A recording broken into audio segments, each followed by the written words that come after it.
नमस्कार। सामने दिखाई दे रही तस्वीरें नथौर गांव की हैं, जहां आपको बता दें कि नथौर से सरपंच पद की प्रत्याशी मंजू देवी पत्नी गुलाब सिंह झोरड़ ने अपना नामांकन पत्र दाखिल किया।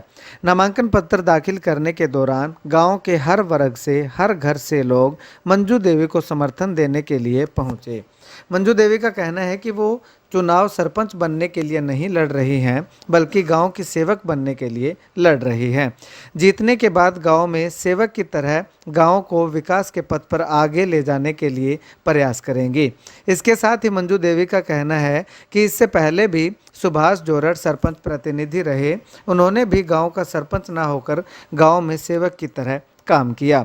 गांव को लगातार विकास के पथ पर आगे लेकर के गए। गांव की तमाम असुविधाओं को दूर कर गांव के लोगों को राहत दिलाने का काम किया। ठीक उसी प्रकार वे भी गांव में अधूरे पड़े विकास कार्यों को पूरा करवाने व सेवक बनकर गांव के लोगों की सेवा करने के उद्देश्य से इस बार पंचायत चुनाव लड़ रही हैं। इस दौरान गांव के सैकड़ों लोगों ने मंजू देवी का समर्थन किया। भारी भीड़ के साथ मंजू देवी ने गांव की गलियों में रोड शो निकाला और बड़े बुजुर्गों का आशीर्वाद लेते हुए नामांकन पत्र दाखिल किया।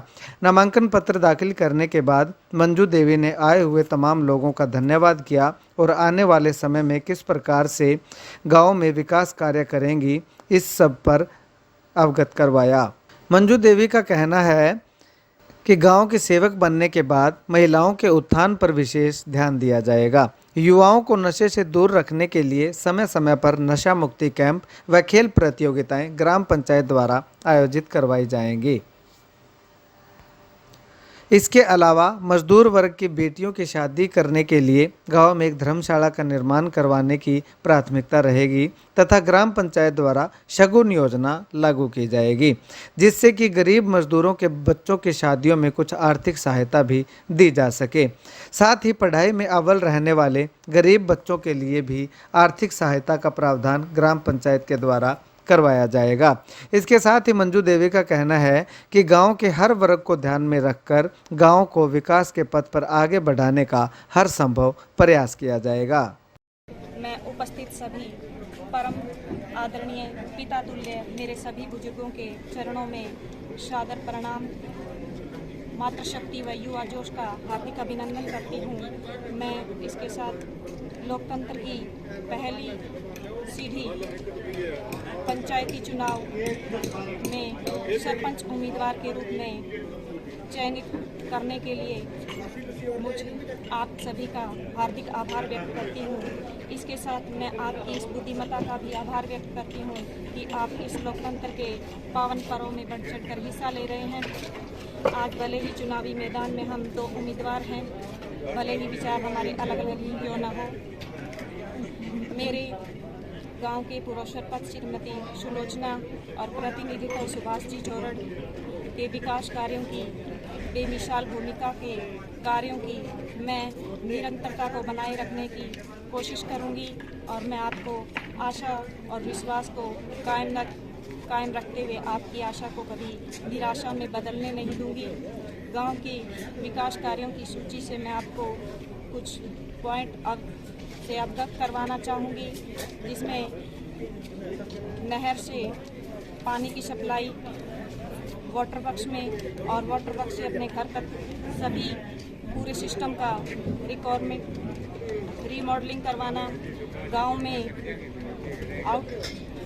मिनी स्टेडियम का निर्माण करवाना और ये सब कार्यों को सुचारू रूप से करने का पूरा प्रयास करूंगी। इसके साथ मेरा एक आम जनता के रूप में रहकर अनुभव रहा है कि गांव की बहू बेटियों की विशेष समस्या को समझते हुए मैं उनकी समस्या को प्राइवेट रूप से उनको व्यक्तिगत रुचि के रूप में उसकी समस्या का निवारण करूंगी और उनकी शिक्षा व्यवस्था को उच्च स्तर तक बढ़ाने के लिए गांव में आधुनिक लाइब्रेरी की स्थापना करने का प्रयास करूंगी। धन्यवाद। माताएं, मेरी बहनें, जो भी इस लोकतंत्र की के इस महायज्ञ में हम सभी अपना आहुति देंगे, वोट रूपी आहुति देंगे, तो मेरी सबसे यही प्रार्थना है कि पीछे आपने मेरे को 5 साल मौका दिया तो मैंने भरपूर कोशिश की आप सभी के सहयोग से। देखो, अकेला चना कभी पहाड़ नहीं तोड़ सकता, सभी के सहयोग से ये संभव हुआ। अभी गांव के अंदर लॉकडाउन या विषम परिस्थितियां होने के बावजूद भी थोड़े काम बहुत बढ़िया हुए हैं। मैं तो नहीं कह सकता भी बहुत बढ़िया हुए, वो तो आप बताओगे। भी मैं आपके मुंह से नहीं कह सकता भी अच्छे हुए हैं बुरे हुए हैं, आप बता सकते हो। भी कोशिश हमने की है पूरी। तो अभी किसी कारणवश जैसे कह लो भी मैं और मेरे और गुलाब में कोई फर्क नहीं है। यदि मैं कैंडिडेट हूँ तो अभी जो कैंडिडेट मेरा मतलब आप मान सकते हो भी ये गुलाब मैं ही हूँ। मेरे में और गुलाब में कोई फर्क नहीं है। जैसे बहुत से काम अपने गांव के अंदर हुए हैं और बहुत से काम बाकी पड़े हैं जो पाइपलाइन में है, अभी उन पे बहुत ज़्यादा मेहनत करने की ज़रूरत है। जैसे अपने गांव के अंदर एक नॉलेज सेंटर बना हुआ है, उसमें वो नॉलेज सेंटर कम तहसील का रूप है, वो उप तहसील का भी वो काम करेगी। तो मैं ये चाहता हूँ कि कोई एक्टिव या नौजवान साथी अपना कोई सरपंच बनता है गांव का, तो मैं उसका मार्गदर्शन करूँगा हर तरीके से। तो मैं गुलाब सिंह के साथ तन मन धन से सभी हम हैं और गुलाब सिंह बन रहा है तो समझ लो मैं बन रहा हूँ। तो मेरे को पता है एक एक चीज़ का, मेरे को पता है कि मैं क्या कौन से दफ्तर में जाके क्या काम करना है। मैंने मतलब मेरे से कोई वो कहते हैं ना भाई कोई गली मेरे से छूती नहीं है, सभी का मेरे को पता है। तो आप ज़्यादा से ज़्यादा भारी मतों से गुलाब सिंह को विजयी बनाओ और मेरी तो यही सबसे प्रार्थना है। और गुलाब सिंह यदि जीतेगा तो मैं जीतूँगा, यही मेरी अपील है कि जितने भी आप आए हो ज़्यादा से ज़्यादा संख्या में आप दूसरे अपने घर से भी बाहर से भी जो भी अपना रिलेटिव है, जो रिलेशनशिप में अपने गांव के बंदे एक दूसरे से सब जुड़े हुए हैं, सभी को बोलो भी ज़्यादा से ज़्यादा भारी मतों से अपना कैंडिडेट जीत।